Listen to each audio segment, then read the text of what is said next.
Hello అండి, అందరికీ శ్రీరామనవమి శుభాకాంక్షలు. ఇవాళ పానకంతో పాటు వడపప్పుని కూడా స్వామివారికి నివేదిస్తారు ప్రసాదంగా. అది ఎలా తయారు చేసుకోవాలో ఈ వీడియోలో మా అత్తయ్య తయారు చేసి చూపించారు. దానికోసం అరటిపండు ముక్కల్ని, పచ్చి కొబ్బరి ముక్కల్ని, బెల్లం తురుముని, అదేవిధంగా పెసరపప్పుని ముందుగా నానబెట్టుకొని వడకట్టుకొని పెట్టుకోవాలి. వీటన్నిటిని ఒక బౌల్లోకి యాడ్ చేసుకోవాలి. ముందు పచ్చి కొబ్బరి, అరటి ముక్కల్ని, తర్వాత నానబెట్టుకున్న పెసరపప్పుని వేసుకోవాలి.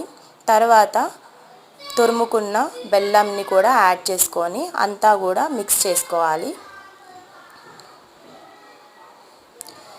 ఈ ఎండాకాలం ఈ వడపప్పు అనేది హెల్త్కి చాలా మంచిదండి. అందుకే ప్రసాదంగా శ్రీరామనవమి రోజు అందరూ తీసుకుంటారు. ఇంతే అండి, ఇవన్నీ కలుపుకున్న తర్వాత మనకి వడపప్పు రెడీ అయిపోతుంది.